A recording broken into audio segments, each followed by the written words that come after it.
Bonjour à tous. Aujourd'hui, je tenais à vous faire une vidéo sur le gluten.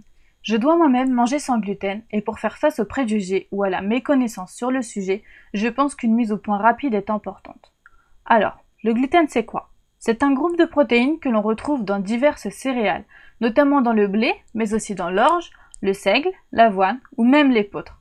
Le gluten est présent naturellement dans ces céréales-là, mais il est aussi rajouté dans les pains et pâtisseries afin de rendre la pâte encore plus élastique et d'assurer la cohésion du pain. Depuis ces 20 dernières décennies, le blé a connu énormément de mutations afin d'augmenter sa production, son rendement et sa teneur en gluten, dans le but, comme nous l'avons dit au-dessus, d'améliorer son élasticité et donc sa panification. Le blé d'origine contenait 14 chromosomes. Aujourd'hui, il en contient entre 28 et 42 selon son espèce. Nos enzymes digestives ne reconnaissent pas ces mutations. Nous ne pouvons donc pas digérer ces protéines, ce qui conduit à de gros soucis de santé selon les individus.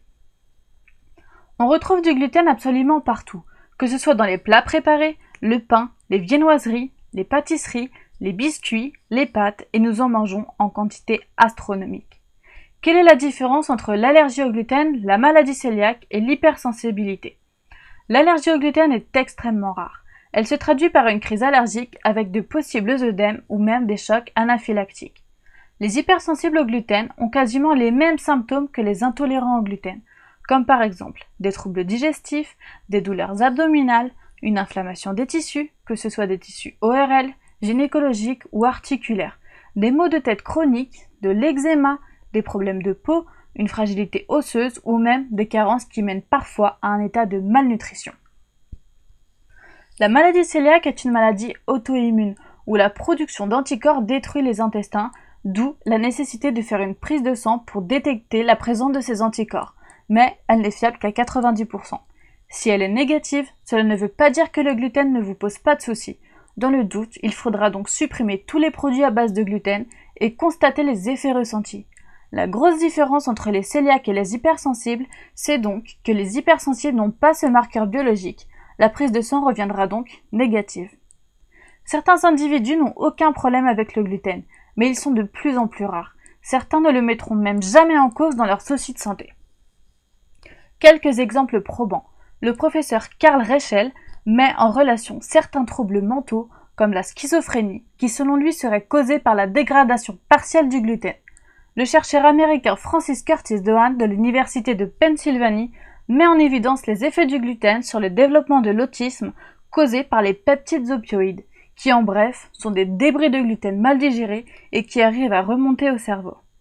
Vous l'aurez donc compris, la diète sans gluten n'est donc pas un simple effet de mode, mais une réponse à beaucoup de maux que nous connaissons bien et qui pour beaucoup d'entre eux peuplent notre quotidien.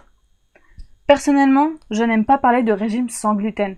Le mot régime insinue que c'est pour perdre du poids, alors que si l'on parle de diète, on sous-entend que c'est un mode alimentaire pour sa santé, et c'est tout à fait ce que j'essaie de faire comprendre dans cette vidéo. D'ailleurs, sachez qu'un régime sans gluten malmené ne vous fera pas perdre de poids.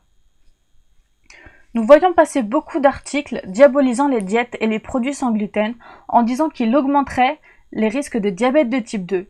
Il est clair que si l'on ne mange que des produits transformés à indice glycémique élevé, que ce soit avec ou sans gluten, nous mettons délibérément notre santé en danger. D'où l'importance encore une fois de manger équilibré, de consommer des produits bruts et frais et de limiter les produits transformés. J'ai personnellement arrêté le gluten en mars 2016 et mes soucis de santé se sont largement améliorés. Ce sera sûrement le sujet d'une prochaine vidéo. C'est compliqué au début, mais il y a beaucoup de recettes sur internet qui pourront vous aider. Il ne s'agit pas de s'en priver à vie, pour ceux qui à petite dose le tolèrent, mais de limiter sa consommation et de voir quelle quantité notre propre corps supporte. Il est primordial de revenir à une alimentation riche en fruits, en légumes, en légumineuses et surtout en produits bruts à cuisiner soi-même. Cela demande un peu plus de temps, mais il est tellement plus agréable de cuisiner soi-même et surtout de voir les effets sur sa santé. Ça peut demander quelques semaines avant de se sentir mieux, cela dépend de votre état de santé général. N'hésitez pas à vous faire suivre par un ou une naturopathe afin de pouvoir cheminer en douceur et en toute sécurité. Pour toute question sur le sujet, vous pouvez vous tourner vers l'AFDIAG, l'Association française des intolérants au gluten.